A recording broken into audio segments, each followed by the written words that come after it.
El 1 de marzo, llegó por correo un sobre sin remitente y con la letra de mi hijo en el anverso. Dentro había una factura pulcramente mecanografiada, el alquiler de la casa en la que había vivido durante más de 30 años. Su firma estaba al pie, con la fecha encerrada en un círculo con tinta azul. Me senté a la mesa de la cocina un buen rato, leyendo y releyendo la carta, como si las palabras pudieran reorganizarse y convertirse en algo amable. Soy Ellen Ward, tengo 71 años y ese fue el momento en que supe que mi hijo ya no me veía como su madre, sino como una carga que quería eliminar de su lista. Suscríbete y cuéntame en los comentarios desde donde lo estás viendo. Gracias. Esa mañana había empezado bastante sencilla. Había dado de comer a los pájaros. Los petirrojos habían llegado temprano este año. Preparé una taza de té y abrí las cortinas lo justo para que entrara un poco de luz. Había llovido durante la noche y las ventanas estaban cubiertas de finas gotas. Me gustaba más la casa por la mañana, cuando estaba quieta, silenciosa y solo mía. Los suelos crujían como siempre. El tic-tac del reloj del pasillo mantenía su ritmo lento y constante. Las hortensias del jardín delantero habían empezado a florecer de nuevo, de un azul pálido y abundantes, como si me recordaran. Al abrir el sobre, me temblaban las manos. Lo leí una vez, luego dos, antes de dejarlo junto a mí y apoyar las palmas de las manos sobre la mesa. El sonido de la tetera se apagó de fondo, pero no me moví. La carta decía que le debía el alquiler atrasado de los últimos 10 meses. 10 meses, desde que la casa le había sido transferida legalmente tras el papeleo que firmé tras mi derrame cerebral. Recuerdo ese día, la habitación del hospital, el leve zumbido de las máquinas, el peso de mi cuerpo, distante y desconocido. Había entrado con papeles y dijo que era por si acaso. Asentí, demasiado cansada para discutir. Había confiado en él. Pero ese sobre me dijo todo lo que necesitaba saber. En algún momento, mi hijo, a quien cargué durante 9 meses, que lloró cuando lo dejé en el jardín de niños, que una vez me trajo una margarita del jardín del vecino, decidió que ya no merecía ser honrado. Debía ser gestionado. Procesado. Rubicado. Había usado esa palabra el pasado día de Acción de Gracias, cuando le pregunté sobre la conversación que escuché entre él y su esposa. No es fácil reubicarla, susurró. No sabía que yo estaba tras la puerta de la despensa, buscando el último frasco de higos en conserva. La casa había sido de mi marido y mía. La compramos en 1981, 2 habitaciones, un porche estrecho y limoneros en la parte trasera. La pagamos juntos. Él falleció en la habitación de arriba, y yo la mantuve en pie. Pintaba las contraventanas cada primavera y limpiaba las canaletas yo misma hasta que mis caderas me dieron la talla. Vi a los vecinos ir y venir, a los niños crecer, a las vidas desenvolverse a mi alrededor. Nunca fue grandiosa, pero tenía raíces. Era mía. Para ellos, era un activo. Un lastre. Una herramienta. Esa mañana no lloré. No grité. No lo llamé para preguntarle por qué. Simplemente me quedé allí sentada con el sobre, la factura de mi vida, y escuché el suave tic-tac del reloj. Siempre eran los pequeños momentos en los que la verdad se revelaba, no en el drama, sino en el silencio. En el papeleo. En la crueldad casual. Recordé el tarro de mermelada casera que le había enviado el otoño pasado, envuelto en una servilleta de tela y guardado en su coche después de la cena del domingo. Sonrió, dio las gracias y se marchó. Me imaginé el tarro en la despensa ahora, sin abrir. Me pregunté si ella siquiera lo habría dejado comer. La factura ascendía a $6.800. Alquiler. Servicios. Cuotas de mantenimiento. Las había detallado con precisión, como si yo fuera una inquilina que se abusaba de la hospitalidad en un piso amueblado. Y debajo de todo eso, impreso en negrita, fecha de entrega, 31 de marzo. Opciones de pago adjuntas. Incluso había incluido un código QR. Esa tarde, abrí el baúl de madera del pasillo, el que contenía los álbumes de fotos, los papeles del seguro y un sobremanila muy viejo.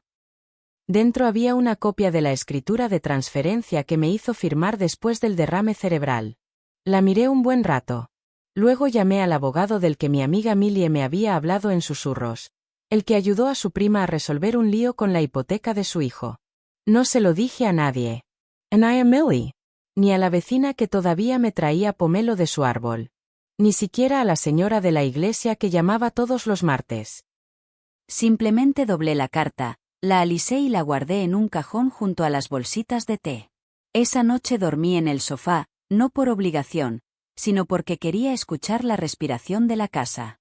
Los crujidos. El zumbido del refrigerador. El suave silbido del viento contra el alero. No conocía la casa. La verdad es que no.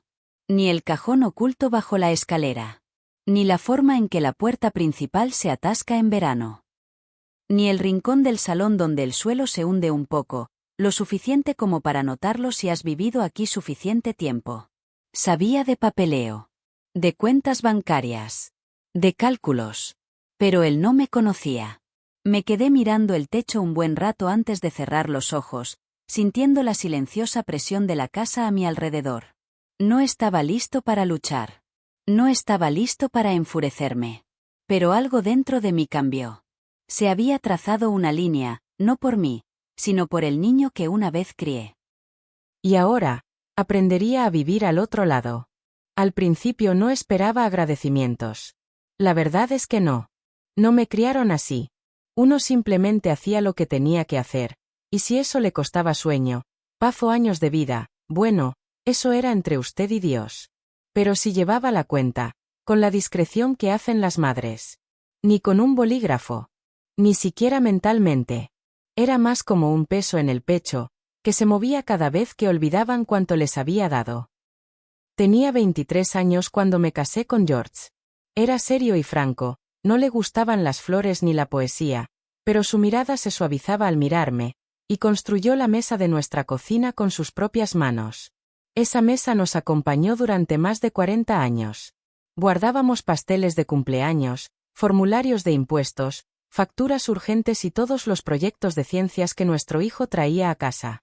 Estaba rayada y desgastada cuando se fue a la universidad, pero nunca la lijé. La historia estaba en las marcas. Tuvimos solo un hijo. No por elección, sino por biología. Perdí a otros dos, ambos prematuramente. Recuerdo el silencio después de que el médico salió de la habitación. George me tomó de la mano y no dijo nada. Nunca volvimos a hablar de ello. Nuestro hijo se convirtió en el centro de atención. El sol alrededor del cual giraba todo lo demás. Le cosí sus disfraces de Halloween hasta que me dijo que ya no podía más. Le preparé la comida hasta el día en que encontré las bolsas marrones debajo de su cama, sin comer. Guardé todas las fotos del colegio, incluso las que mostraban sus ojos entrecerrados o la camisa desabrochada. Cuando a George le diagnosticaron cáncer de colon, fui yo quien lo acompañó durante la quimioterapia, quien se aseguró de que llenara los formularios del seguro, quien le limpió la boca con un paño frío cuando la enfermedad se agravó demasiado. Nuestro hijo estaba en la escuela. Volvió para el funeral. Entonces lloró. Recuerdo abrazarlo, pensando que era la primera vez que sentía su peso en años. Tras la muerte de George, me encargué de todo. La casa, el jardín, las facturas. Aprendí a cambiar el filtro de la calefacción y a reiniciar el interruptor cuando fallaba la luz. Vendí la camioneta vieja y mantuve el sedán funcionando con un mantenimiento minucioso y un poco de oración. Cuando mi hijo se casó, ayudé a pagar la boda. No todo, pero lo suficiente.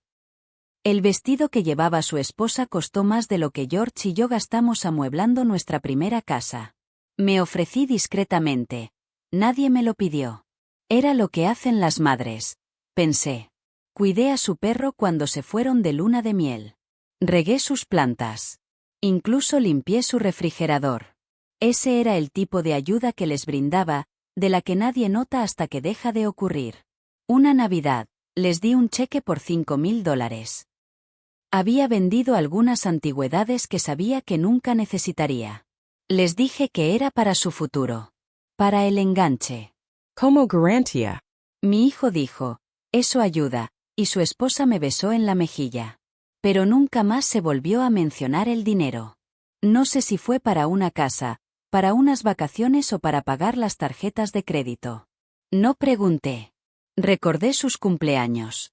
No solo los de él, sino también los de ella. Recordé su aniversario.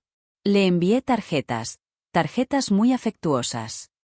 Encontré el pequeño marco de madera que una vez admiró en una boutique y se lo envié por correo envuelto en papel dorado. Nunca lo mencionó. Quizás no combinaba con la decoración. Cuando le dio neumonía hace 3 inviernos, conduje en medio de una tormenta con sopa y medicinas. Llamé a la puerta y esperé 20 minutos mientras discutían tras ella. Cuando por fin abrió, parecía un niño otra vez. Enfermo, taciturno y agradecido.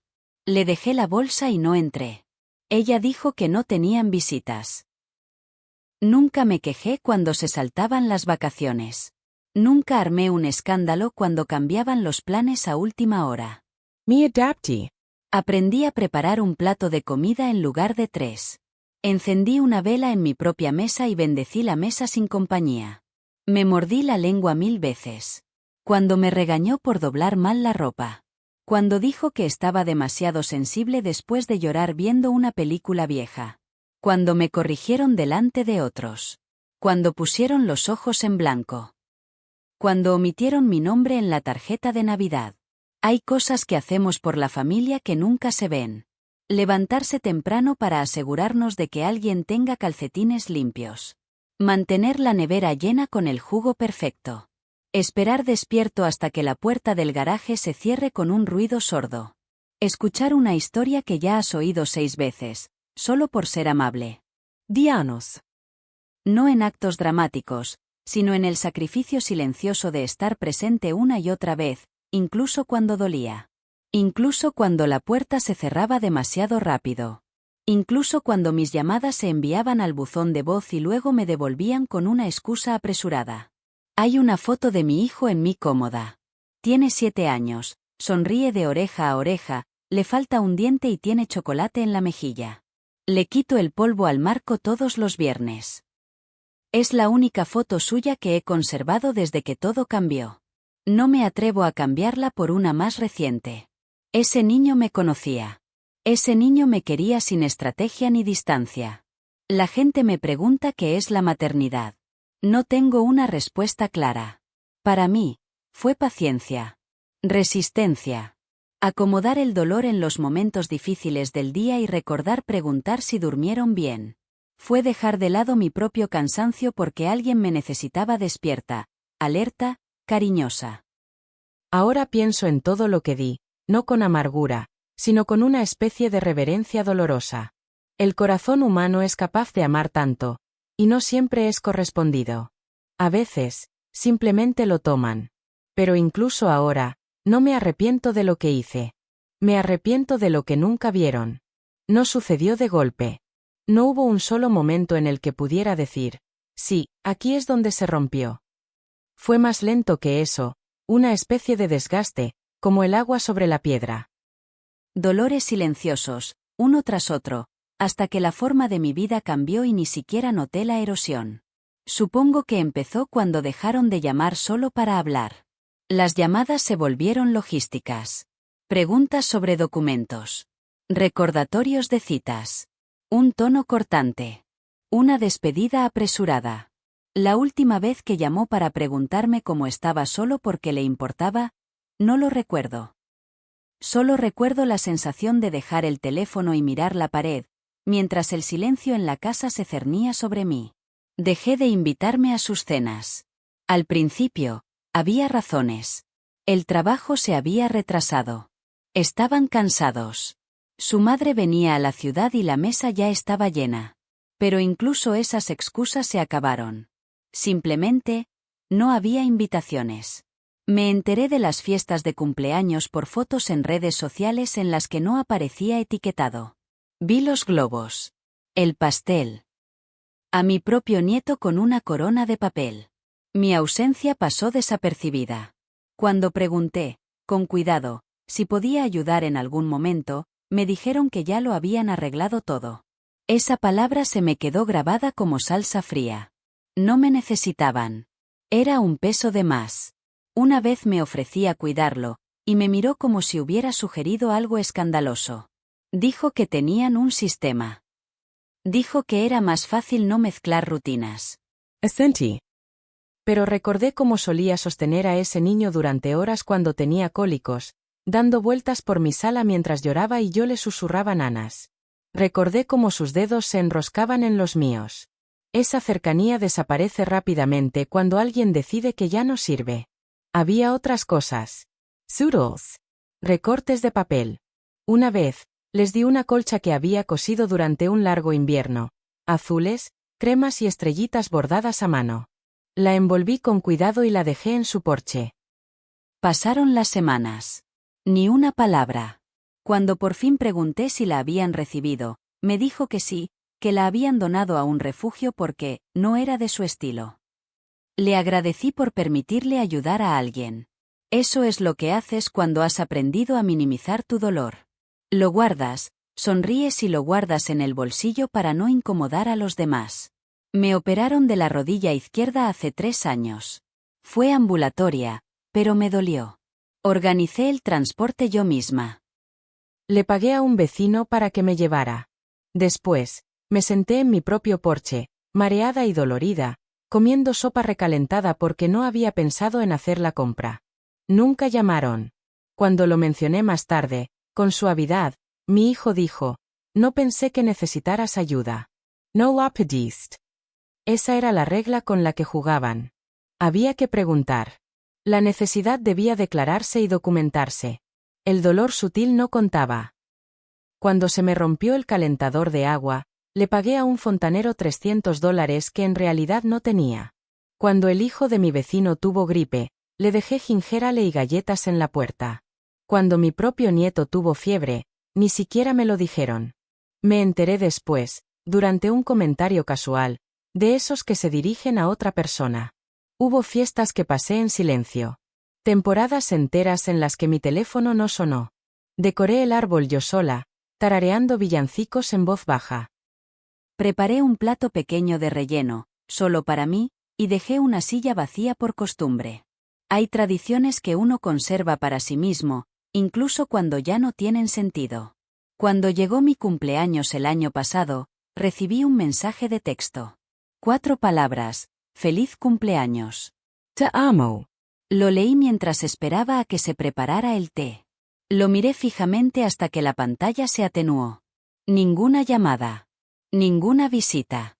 Ninguna tarjeta. Solo píxeles en una pantalla enviados desde otra habitación, en otra vida. No respondí. Es extraño cómo la familia puede volverse extraña en cámara lenta. No hay declaraciones. Ningún portazo. Solo la lenta retirada del calor, el apartar los hombros, hasta que un día te das cuenta de que estás hablando con una versión de ellos que ya no te mira. Solía pensar que el amor era permanente. Que si criabas bien a alguien, lo alimentabas, lo consolabas, lo apoyabas en cada tormenta.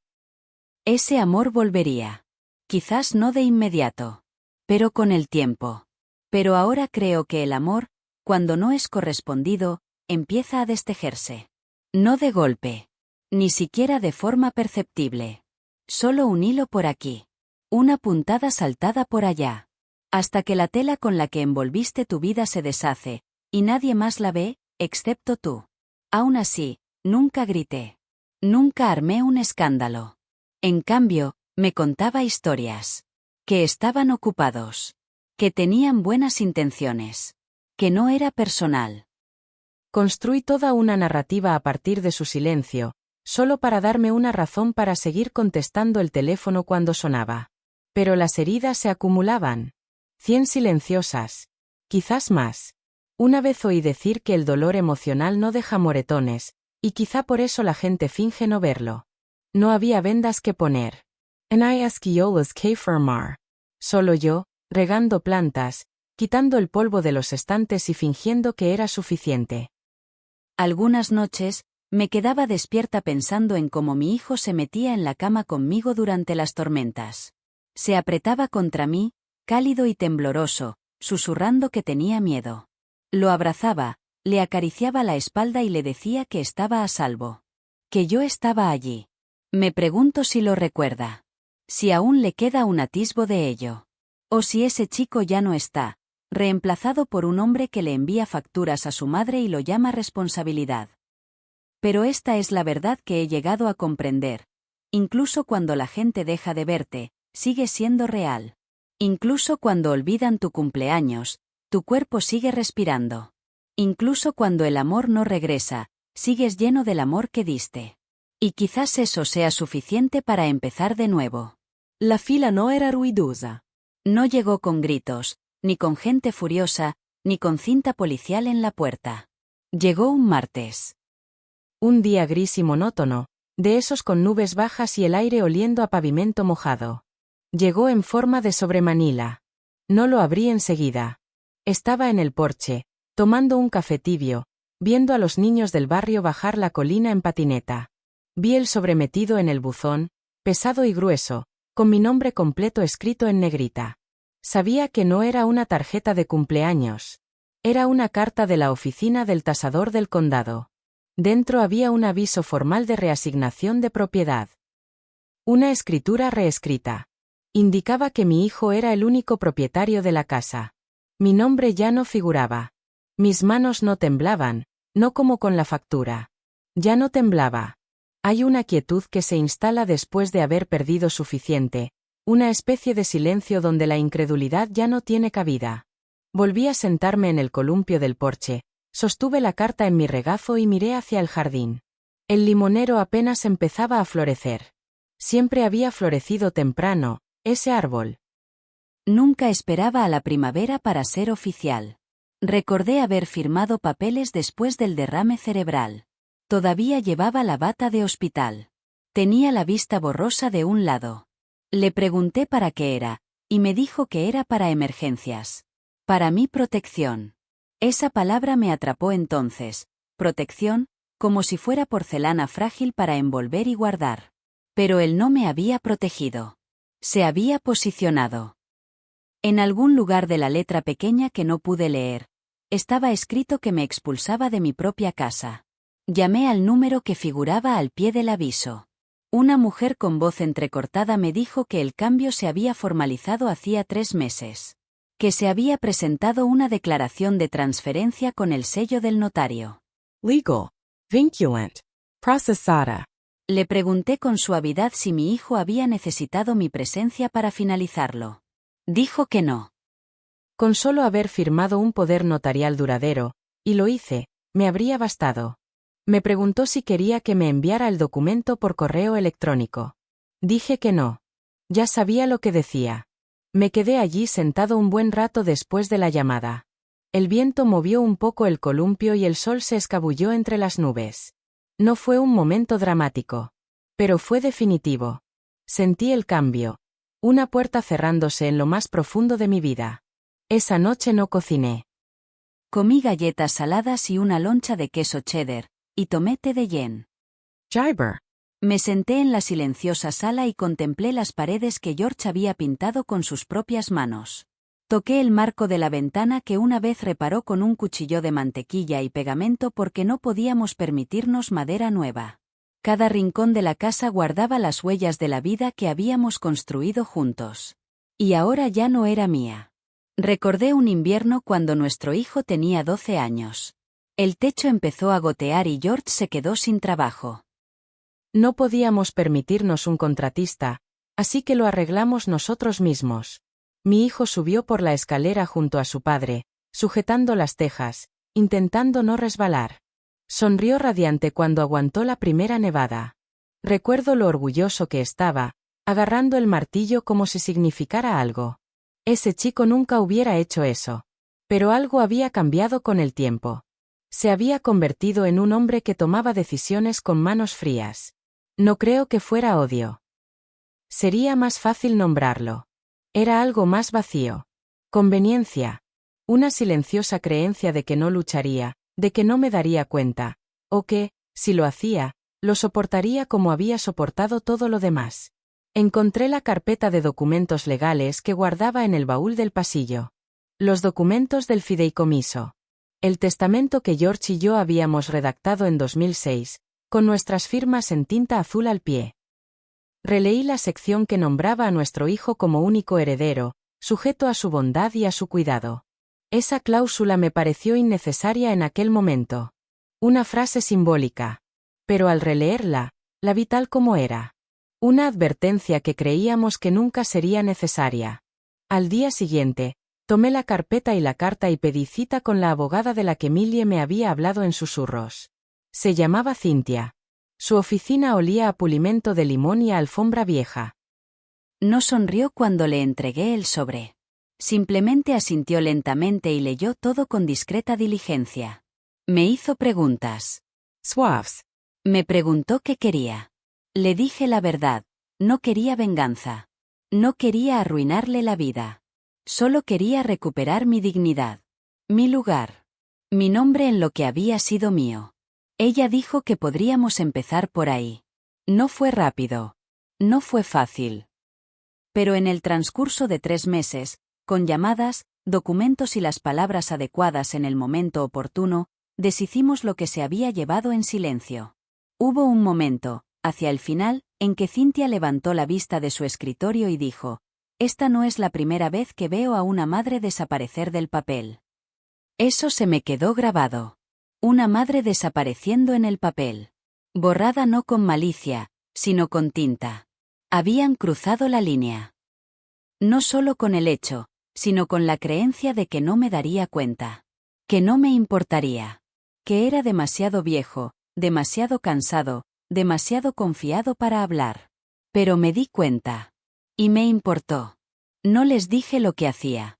Dejé que el silencio se apoderara de mí. Que pensaran que me estaba encogiendo.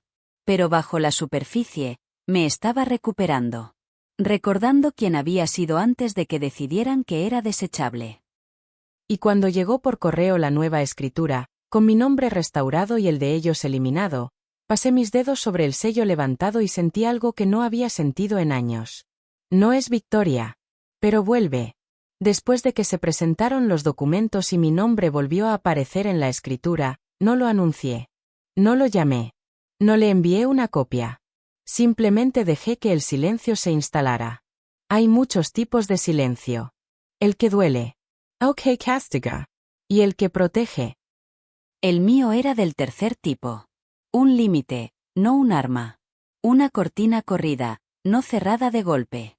Al principio, esperaba que se diera cuenta. Que llamara y preguntara por qué no había respondido a la factura ni le había dado seguimiento con un plan de pago.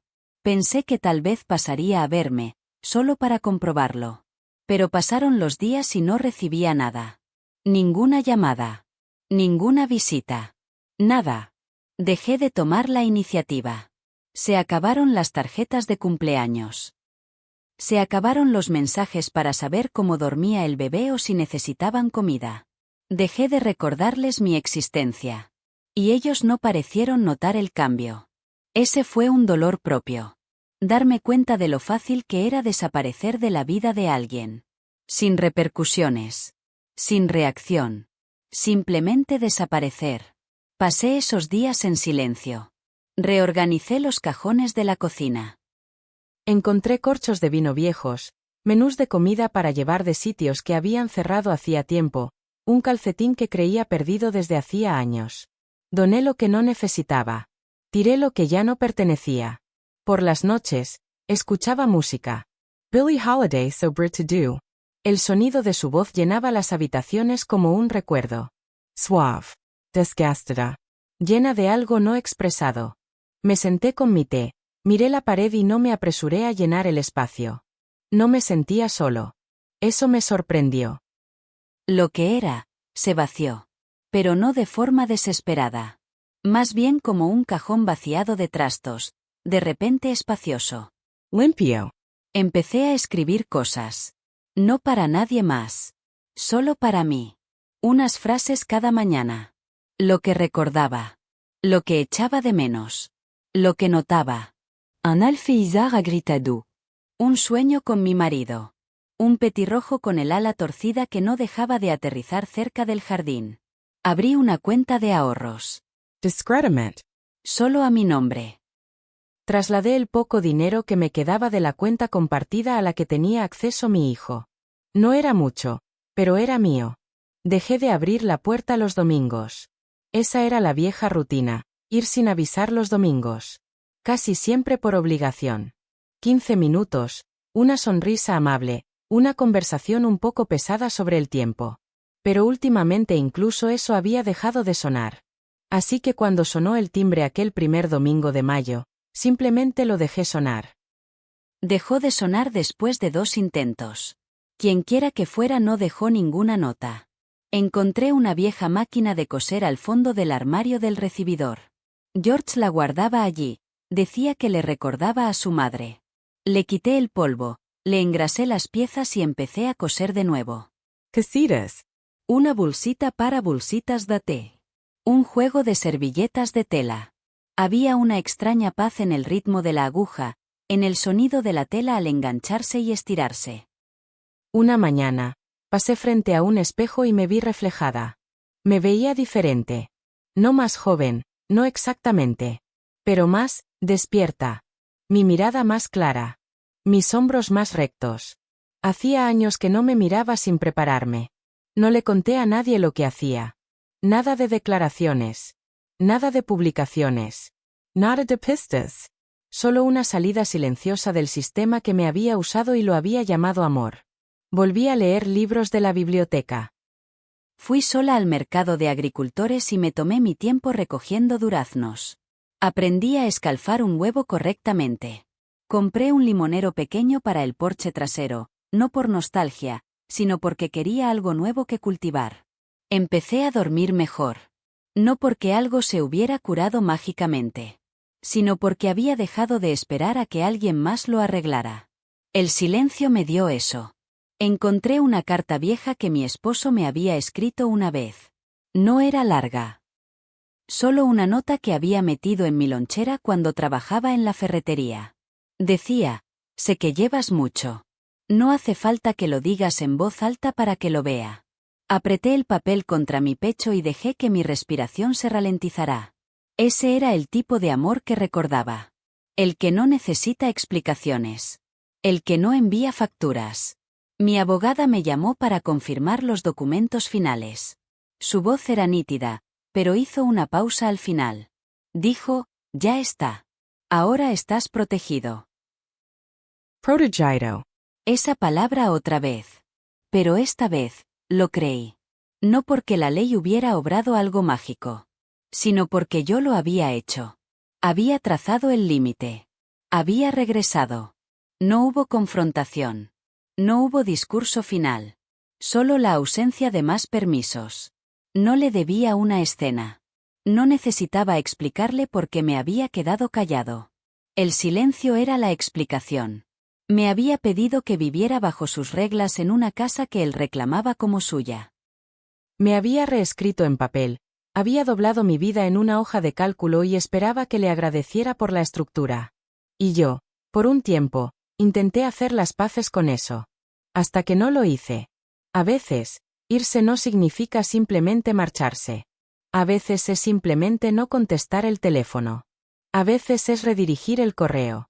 A veces es respirar profundamente en una habitación y darte cuenta de que ya nadie te puede quitar eso. No me quedé en silencio porque fuera débil. Me quedé en silencio porque finalmente me había escuchado. El cambio fue sutil. Nada drástico. Nada de hacer maletas, ninguna partida repentina. No me marché en coche ni vendí la casa con un cartel de se vende clavado en el césped. Simplemente empecé a moverme de otra manera. Mi energía cambió. Empecé a tratarme como alguien a quien valía la pena proteger. Todo empezó con las cerraduras. Llamé a un cerrajero local, un hombre cuyo nombre encontré en un folleto impreso a mano en el supermercado. Llegó en una camioneta azul, olía ligeramente a café y cedro, y no hizo preguntas. Le dije que necesitaba cerraduras nuevas y que quería que me las hicieran solo a mí. Essentio. Me puse a trabajar. Cuando terminó, me entregó 2 copias de la llave. Las sostuve en la palma de la mano un momento antes de colocarlas en una anilla. El metal se sentía fresco y sólido. Pesado en el mejor sentido. Era la primera vez en años que sostenía una llave que nadie más tenía. Ese pequeño acto hizo que la casa volviera a ser mía, no solo en documentos sino en sentimiento. Empecé a cerrar puertas con más intención. No por amargura, sino por claridad. Dejé de recibir visitas inesperadas. Ya no debía explicaciones. No respondía con cuidado a preguntas que nunca me hacían. Aprendí a dejar sonar el teléfono si la energía no me cuadraba. Doné el sofá que me habían dado cuando se mudaron a su hogar definitivo. De todas formas, era demasiado grande para el espacio, y la tela siempre me rascaba la parte trasera de los muslos. Lo cambié por uno más pequeño y suave de una tienda de segunda mano. Gris pálido. Cojines mullidos. Encajaba mejor con la habitación, y con mi vida. Dejé de usar su lenguaje. Estamos preocupados por ti. Es solo logística. Estarías más feliz con ayuda. No. Lo que querían decir era control. Lo que temían era mi independencia. Empecé a caminar de nuevo por las tardes. No muy lejos, solo hasta el final de la cuadra y de vuelta. El gato del vecino a menudo me seguía, rozándome las piernas como si lo aprobara. El aire de primavera tiene una dulzura especial. Terroso y limpio. Lo respiraba como si fuera una medicina. Abrí una cuenta pequeña en una cooperativa de crédito. Sin acceso en línea. Sin tarjetas vinculadas. Solo una libreta y efectivo. Deposité poco a poco. No porque tuviera mucho, sino porque necesitaba recordar cómo se sentía poseer algo discretamente. Contacté con viejos amigos. De esos que no necesitan charlas triviales. Invité a Milla a tomar té. Nos sentamos en el porche, envueltos en chales, bebiendo de tazas desiguales, sin decir mucho. Pero el silencio entre nosotros nos reconfortaba. Nunca preguntó por ellos. Simplemente me miró de verdad, y dijo, «Pareces más aquí». Encontré un círculo de mujeres en la biblioteca. No de esos con velas y mantres, sino de esos donde lees un libro cada mes y llegas con las páginas subrayadas. Hablamos de la pérdida. Del silencio. De empezar de nuevo cuando nunca pensaste que tendrías que hacerlo. Dije mi nombre en voz alta en ese círculo y nadie preguntó quién era mi hijo. Pinti la puerta principal de Amarillo. Un tono suave, no demasiado chillón. Lo justo para captar la luz. Mi hijo siempre decía que los colores neutros eran mejores para la reventa. Ya no me interesaba la reventa. Me interesaba la alegría. Compré semillas. Caléndulas. Albahaca. Zinnias. Las planté yo mismo, arrodillado en la tierra, sin importarme si me dolían las rodillas después. Hay algo sagrado en cultivar cosas. Sin ánimo de lucro. Sin pretensiones. Solo por la pequeña maravilla de ver algo surgir de la oscuridad. Una mañana, recibí un mensaje suyo. Sin saludos. Solo, oye, pensábamos pasar el domingo. ¿Al mediodía? Lo miré fijamente por un rato. Luego dejé el teléfono, herví agua para el té y salí. Podé el limonero. Regué las caléndulas. Dejé que el teléfono sonara de nuevo en casa, intacto. No respondí. No lo necesitaba. Mi vida había tomado una nueva forma. Una que no dependía de permiso. Una que no mendigaba reconocimiento. Pensaron que me había rendido. Que me había quedado callado por la derrota. Pero no lo había hecho. Simplemente terminé de darle explicaciones a la gente que había dejado de escuchar. Cada día, tomaba pequeñas decisiones que reconstruían mi identidad. Volví a usar aretes. Jugaba a ser Nina Simone mientras barría. Encendía velas después de cenar. Cocinaba para mí como si fuera importante, no solo tostadas y té, sino comida de verdad. Pollo asado con tomillo. Sopa de lentejas. Una rebanada de buen pan con mantequilla y sal marina. Ya no me encogí para encajar en las habitaciones que me hicieron. Me expandí. No había ira en ello. Solo movimiento. Hacia adelante. Hacia adentro. Hacia la versión de mí misma que había esperado, pacientemente, bajo toda la complacencia, la adaptación y el perdón. No le conté a nadie lo que estaba construyendo. Pero cada día me despertaba con un poco más de aliento. Me moví de manera diferente. Y se notó. Al principio no se dieron cuenta. Eso es lo que pasa con la ausencia, Se cuela como la niebla. No la ves toda a la vez. Simplemente te despiertas una mañana y te das cuenta de que no logras distinguir bien los límites de las cosas. Por un tiempo, debieron asumir que cambiaría de opinión. Que solo estaba siendo difícil. Que eventualmente me acercaría, pediría disculpas sin disculparme, como siempre lo había hecho.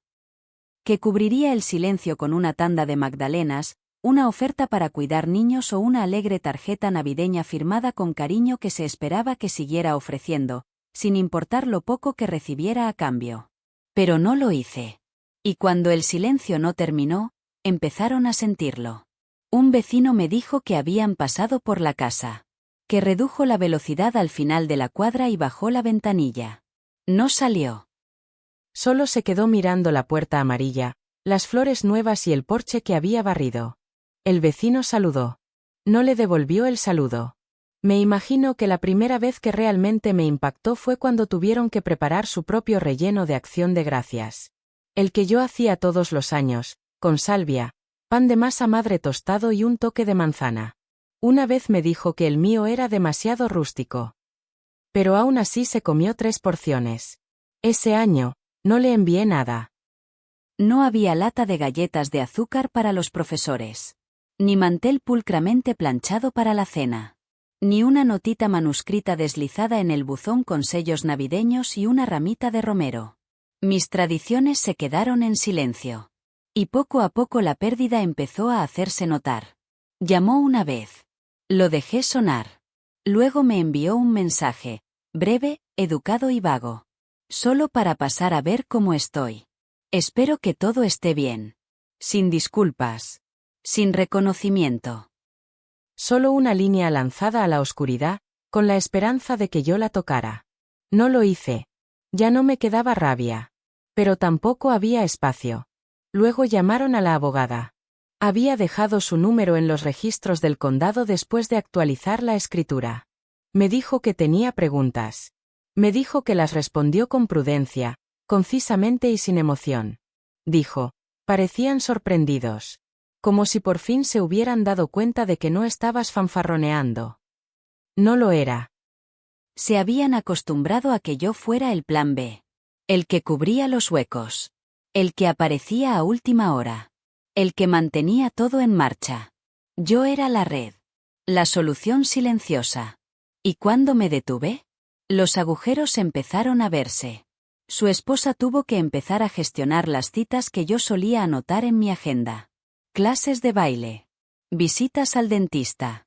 Yo recogía las recetas, recordaba el nombre del alergólogo y le enviaba recordatorios amables para pedir de nuevo el inhalador para el asma. Ahora se olvidaron. La escuela me llamó una vez por error. Aún figuraba como contacto de emergencia. Dejé que sonara la línea 2 veces antes de contestar. Dijeron que el niño tenía fiebre y que nadie contestaba en casa. Les di otro número. No me ofrecía ayudar. Me enteré, por la prima de Millie, que discutieron en la farmacia. Que ella gritó algo como, ¿por qué no le preguntas a tu madre? Y él no supo qué responder. Simplemente se quedó allí parado, con la cara roja, mientras su hijo lloraba en el carrito de la compra. Y me di cuenta, habían confundido mi apoyo con su propia competencia. Lo hice parecer fácil. Demasiado fácil. Todos esos años limando asperezas, rellenando huecos, asegurándose de que se recordaran los cumpleaños, de que los calcetines combinaran y de que la casa se mantuviera a flote, lo habían confundido con ruido de fondo. Algo que simplemente pasó. Ahora, el silencio lo hizo evidente. Dejó de publicar fotos familiares en línea. Se acabaron las fotos del brunch dominical y las sonrisas cuidadas con conjuntos iguales. Solo había actualizaciones vagas. Menos elegancia. Más distancia. Observé desde la distancia, no por venganza sino por curiosidad. ¿Qué hace la gente cuando la persona que asumieron que nunca se iría simplemente, no regresa? Lloran. Pero no todos a la vez. En pedazos. Volvió a llamar, una vez, un martes tarde. Dejé que saltara el buzón de voz. Mamá, yo, creo que solo quiero hablar. De todo. De antes. Eso fue todo lo que dijo. Guardé el mensaje. No porque quisiera devolverlo, sino porque quería recordar el tono de incertidumbre en su voz. Me recordaba al niño que una vez fue, el que llamaba a la puerta de mi habitación después de las pesadillas, preguntando si podía dormir a mi lado un ratito. Pero no pude dejar que ese recuerdo me atrapara de nuevo. Porque no se trataba de castigo. Se trataba de paz. Perdieron más que mi ayuda. Perdieron mi calor. Mi firmeza. Mi historia. Perdieron a la persona que recordaba a qué niño le gustaban las fresas y cuál era alérgico a la lana. A la que nunca olvidaba una sola fecha importante. A la que perdonaba demasiado, con demasiada frecuencia. Perdieron a la persona que los vio en sus peores momentos y los amó de todos modos, y no porque tuviera que hacerlo, sino porque lo eligió. Why perdí el dolor de ser invisible a simple vista. La libertad de eso era en sí misma una especie de riqueza. Todavía pienso en ellos, a veces. Todavía deseo, con dulzura y en la distancia, que las cosas hubieran sido diferentes. Que él me hubiera mirado y hubiera visto más allá del deber. Que ella hubiera aprendido a decir gracias sin añadir pero no podemos reescribir a las personas. Solo a nosotros mismos. Lo que perdieron sin mí no fue ruidoso. No llegó a los titulares ni rompió ventanas. Fue más silencioso que eso. Una silla vacía. Una cacerola desaparecida. Un silencio donde antes había un segundo latido en el hogar. Y algunos silencios resuenan más tiempo que las palabras. Escribí la carta una tarde lluviosa de principios de septiembre. De esos días que hacen que toda la casa huela a papel viejo y hojas mojadas. No tenía pensado escribir nada. Estaba ordenando cajones, preparando té, haciendo esas pequeñas cosas que te mantienen las manos ocupadas cuando la mente no se tranquiliza. Y entonces encontré un sobre escondido al final de mi recetario. Estaba en blanco. Grueso color crema. Había comprado un juego hacía años, pensando que volvería a enviar cartas escritas a mano. Nunca lo hice.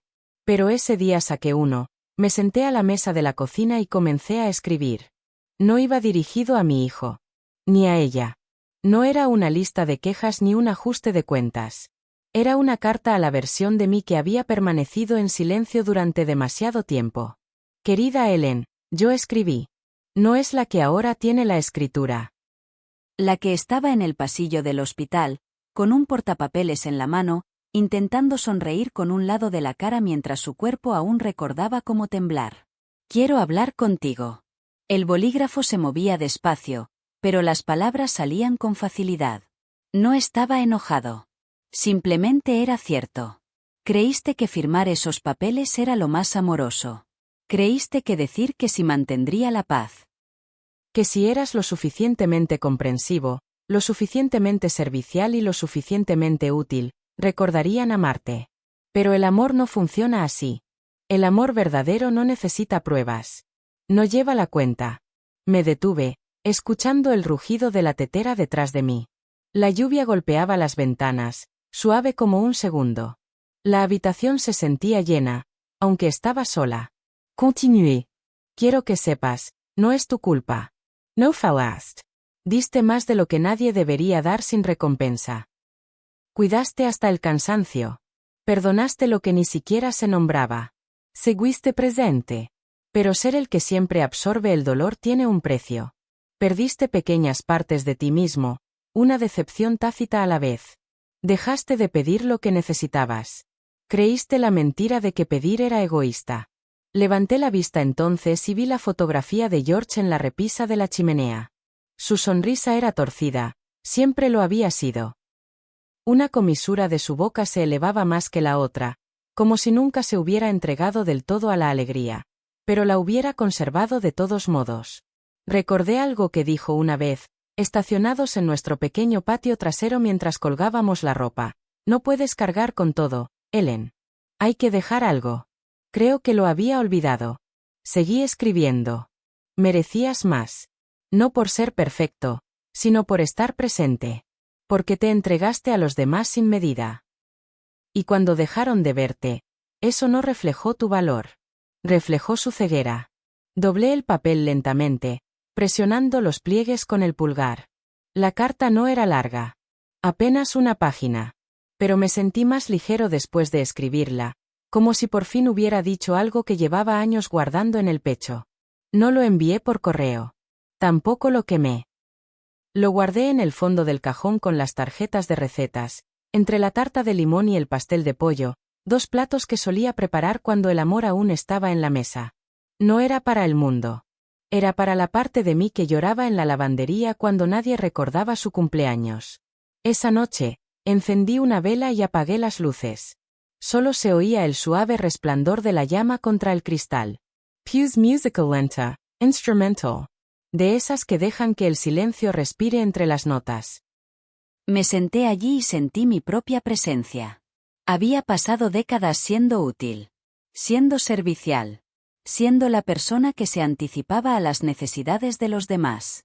Pero por primera vez, sentí que era suficiente simplemente porque existía. Ningún papel que desempeñar. Ninguna disculpa que crear. Solo yo. Una mujer que se había perdido y se había encontrado a sí misma, no de golpe, sino con constancia. Deliberatamente. La carta no los cambió. Mi cambio. Me recordó que la recuperación no siempre es ruidosa. A veces es solo una página doblada. Un reconocimiento silencioso. Una verdad finalmente dicha en voz alta, aunque nadie más la oiga. Lo volví a leer a la mañana siguiente, de pie, descalzo en la cocina, con la luz suave a través de las cortinas. Y esta vez, agregué una última línea al final: no desapareciste, Ellen. Solo estabas esperando tu regreso. Entonces sonreí. Una sonrisa de verdad. No la que solía ofrecer para mantener la paz, sino la que me nace del pecho. El tipo que no explicas. El tipo que dice, estoy aquí. Todavía aquí. Y por último, completamente mío. Estos días, el silencio es mío. Me despierto cuando la luz llega al alféizar. Sin alarma, sin voces, sin planes. Solo el suave susurro de las hojas afuera y el gemido sordo de la casa al amanecer. Me muevo despacio, pero no porque sea débil. Porque puedo. Porque ya nada me atrae con urgencia ni expectativa. La tetera silba suavemente y vierto el agua en mi taza, siempre la azul, desportillada cerca del asa. Mantengo el desportillado lejos de mi boca, una pequeña costumbre que me hace sonreír. Sigue estando buena. Solo que no es perfecta. Como yo. Casi todas las mañanas me siento en el porche, envuelta en el mismo chal viejo que George me regaló el año en que se rompió la calefacción. El limonero ahora está más alto, extendiéndose hacia el tejado. A veces le hablo. No con palabras, sino con miradas. Con atención. Le corto las ramas cuando es necesario, riego la tierra con esmero. Las cosas crecen cuando las cuidas con delicadeza y les das espacio. Eso me incluye a mí. Ahora llevo un diario. No a diario. Solo cuando surge algo que necesita un lugar donde aterrizar. Un recuerdo. Un sentimiento. A veces, una sola frase, como, deja de ser recordado por aquellos que olvidaron cómo verte. Sobreviví al borrado escribiendo mi nombre nuevamente, letra por letra. Ya no espero a que me recuerden los cumpleaños. Me compro flores, nunca rosas. Margaritas. Siempre margaritas. Enciendo una vela en mi cumpleaños, horneo un bollo y lo como lentamente con miel y mantequilla. Me susurro a mí misma, feliz cumpleaños, Ellen. Cumpliste un año más. No esperaba que la paz se sintiera tan tranquila. No hay un momento memorable. No hay aplausos. Solo la ausencia de ansiedad. El regreso del apetito. La firmeza en las manos al doblar la ropa limpia. Es la exhalación larga después de años de contener la respiración. Millie viene a veces. Trae sopa en yogures viejos y cuenta historias sobre su nieta, que se va a la universidad. Nos sentamos juntas, una al lado de la otra, sin necesidad de llenar cada silencio. Ese es el consuelo de las ancianas. Hemos aprendido que las palabras no siempre curan, a veces la presencia sí. Los vecinos me saludan más ahora. Los niños saben mi nombre. Les dejo limones en sus porches en bolsas de papel, y a veces encuentro pequeños dibujos que me deslizo por debajo de la puerta. Monigotes, corazones torcidos y crayones garabateados con Gracias, señorita Ellen. Los guardo en un cajón como tesoros. Mi hijo no ha llamado en meses. Hubo un último mensaje, largo, incómodo y divagando. Dijo que quería hablar. Que se daba cuenta de que algunas cosas se habían manejado mal. Que tal vez podríamos sentarnos algún día. Simplemente hablar. Lo guardé. Lo escuché una vez. Luego lo borré. No por crueldad. Por claridad. No se puede construir un puente con alguien que sigue moviendo la orilla. Y he construido un hogar a esta orilla del río. Aquí hay tranquilidad. Pero es un lugar completo. Todavía conservo su foto de bebé. La del chocolate en la mejilla y la del diente que le falta. Le limpio el polvo al marco cada semana. El amor no necesita ser reavivado para seguir siendo real. Pero ya no confundo amor con acceso. Esa es la diferencia ahora. Puedo amar lo que una vez fue, sin dejar que me aleje de lo que es. La casa es más sencilla. Menos cosas. Más aire. Doné las cajas que una vez pensé en dejar de generación en generación. Vajilla que nunca pidieron. Edredones que nunca valoraron. He aprendido que la idea de un legado no reside en los objetos. Reside en la forma en que mantienes la voz firme cuando te han ignorado demasiado tiempo. En la forma en que proteges tu propia ternura sin disculparte. A veces, cuando llueve, me siento en la sala con un libro y una manta y escucho. No solo el agua, sino a mí misma. La mujer en la que me he convertido. La que se encontró en silencio y eligió no llenarlo de ruido, sino de cariño. No me arrepiento de la vida que di. No me arrepiento del amor que derramé. Solo me arrepiento de no haber visto antes que no tuve que ganarme un lugar en una familia que construí con mis propias manos. Hay una libertad salvaje en saber que nadie puede alejarte de ti mismo otra vez. No con firma. No con silencio. No con la fría aritmética de la herencia. A veces hablo con George. En voz alta. Cuando estoy sola y me siento valiente. Creo que se habría sentido orgulloso. No de la carta. Ni del abogado. Ni de la escritura. Sino de cómo volví en mí, sin rabia, sin desplomarme. Casi puedo oírlo. Siempre fuiste más fuerte de lo que dejabas ver. Algunos días. Todavía me duele. Pero ahora es un dolor limpio. No del tipo que te mantiene atado. Solo un recordatorio de lo que una vez cargaste y lo que finalmente pusiste. Mi vida está tranquila ahora. Sin caos. Sin peticiones. Sin vacío disfrazado de deber. Solo una puerta amarilla. Un limonero. Un diario medio lleno de verdades de las que ya no me escondo. Me siento a la mesa donde he comido durante 40 años. Bebo mi té. Dejo que la luz se deslice por la pared como siempre. Y me siento, no triunfante, sino pleno. Lleno de algo que una vez temí no volver a tener nunca más. Mí mismo. No estaba enojado. Finalmente me quedé vacío y eso fue hermoso. ¿Le gustaría una versión completa compilada de las 9 partes en un solo documento?